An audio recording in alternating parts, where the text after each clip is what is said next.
What's going on, JRD Nation? I am Dan Whitmer, and today we're going to be taking you through some jump rope basic fundamentals.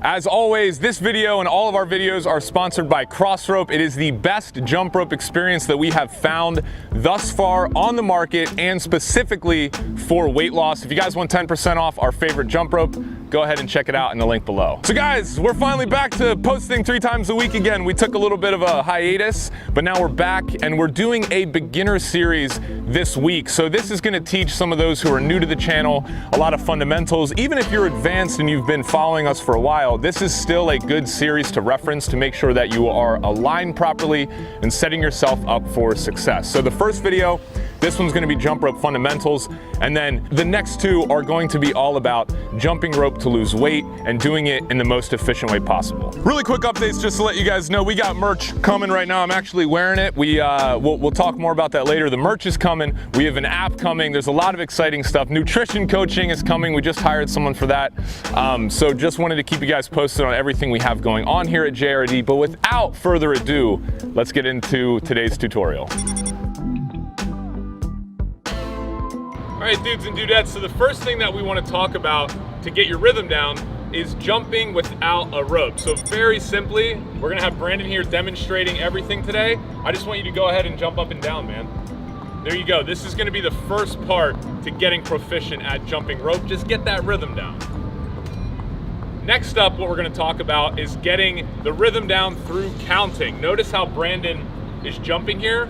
He wants to be even with his jumps because he wants the rope spinning around should match his feet. So in your head, Brandon's going 1, 2, 3, 4, 1, 2, 3, 4. Those counts should all be even. It's really important that you have the correct rope length for jumping rope so that you're not kicking your feet. So what you want to do here is go ahead and step in the middle of your rope, and when you pull the handles up, it should come about to the middle of your chest or somewhere right below your chest. So as you can see here, the handles come a little bit above the nipple area, and the rope is just about at Brandon's nipple area. That's the size of the rope that you want. If you guys want some additional help measuring your rope, we did make a full-length video on this channel for that. It's linked up there, check it out. All right, now guys, we're gonna incorporate the rope. The first thing I wanna mention is Brandon is using a half-pound rope, which is a little bit heavier than a normal jump rope.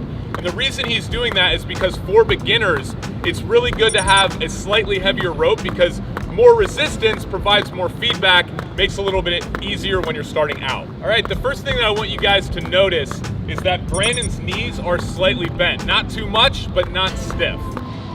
Brandon is also up on his toes. You do not want to be flat-footed when you are jumping rope. It will cause injury, so be sure to be up on your toes. All right, now we're gonna talk about jump rope symmetry. Check out Brandon's hands here jutting out from the sides of his hips. If you split Brandon down symmetrically, he would look the same on either side. You don't wanna have a misalignment where one hand's up here and the other's down here. You wanna have each hand jutting right out to the right and left of your hips, as you see. Next up, we're gonna talk about your wrists and your forearms. They are the most important thing. I'm just gonna say that, get that in your brain. They are the most important thing, not your feet. Don't focus on your feet. A lot of people will get into mistakes in a little bit, but they focus too much on their feet without realizing that most of the control comes from your wrists and your forearms. Now that we got the wrist action down, make sure that your hand placement is not too far forward and also not too far backward. It should be right in the middle of your body, as you see here.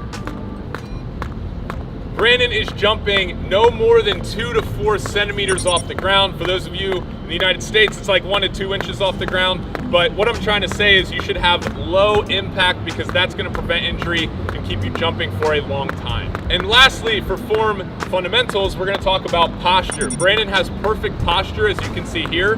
His whole body is aligned from his head down to his toes. You don't wanna be leaning over, you don't wanna be leaning backwards, you wanna be nice, straight up and down.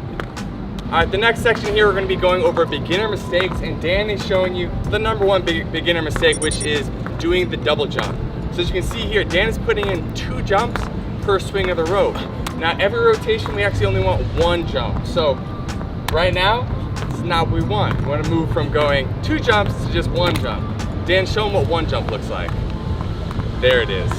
All right, next thing we're gonna talk about is alignment being off. Now, some people get completely off kilter where one arm is really high and the other one's down low. Again, we wanna stress symmetry in every movement you have. So if you're off balance and your alignment isn't right, it's gonna be hard to get in a consistent rhythm. So make sure you maintain that symmetry. Next beginner mistake is kicking your heels back. Now, a lot of people stress out about just being able to jump over the ropes, so they kick their heels back like you can see Dan doing right here. This is not what you want because it's actually harder on your knees and joints, and it's harder to maintain a consistent jump rope rhythm. Next issue people have is flailing their arms around. Again, we talked about in the beginning of this video, making sure that you minimize movement and really just use your wrists and forearms to control it. So don't flail your arms like Dan's doing. It's not what you want. Keep the movement controlled. Dan, show them a controlled movement. That's what we want. The next issue a lot of people have, especially when doing tricks like crisscross, is they're holding the rope too high. Now when you do that, which Dan's about to show you, you end up tripping over the rope because when you hold the rope high, as in your hands are moving upward, it's harder to jump over the rope. You have less slack to jump over. It's very common sense, but it's something people struggle with all the time, so make sure you keep your hands down so this doesn't happen to you. Another beginner jump rope mistake is just using a crappy jump rope. Now, if you have a jump rope that doesn't have much resistance, it's gonna be harder to learn to jump rope. Like we said in the beginning of this video, the reason why we're using a heavier jump rope by cross rope right here is because it provides more feedback. It makes it easier to feel the rope as it comes around. It makes it easier to get those rotations and rhythm going. So an issue we hear about from our community quite a bit is people start off using very light, kind of low quality jump ropes, and they struggle when they first learn to jump rope. The reason being is those jump ropes don't provide much feedback. They're really light and kind of flimsy. And so when the rope comes around, it's hard to feel that feedback and be able to get in a consistent rhythm. That's why we recommend using heavier ropes when you're getting started. It's really good for beginners, as you can see Dan has been utilizing in this video so far. So as you guys have noticed now, we love cross rope, we use them all the time, but we want to be very clear here at the Jump Rope Dudes.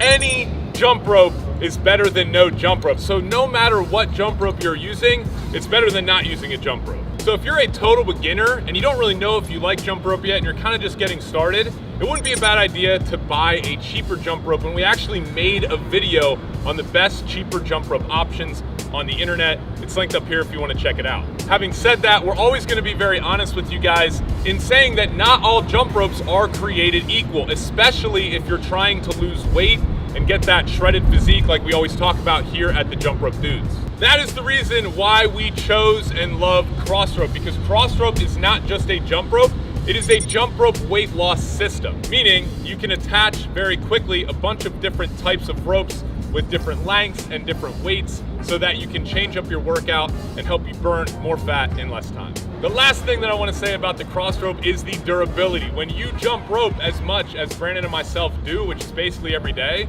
you don't want to have to replace your jump rope every month or two. So another great thing about the cross rope is they are made from the highest quality parts. To be totally honest with you, Brandon and I beat the crap out of our jump ropes and we do not need to replace them often. So that's another thing to consider. Jump Rope Dudes and Dudettes, thank you for tuning in to another hopefully informative tutorial. Be sure to stay tuned for Wednesday when we talk about specifically how do you jump rope to lose weight. If you like this video and found it helpful, please give it a like, followed by a subscribe. If you want to continue to jump rope, get lean, and live more, I'm Dan, that's Brandon, always encouraging you to do the thing.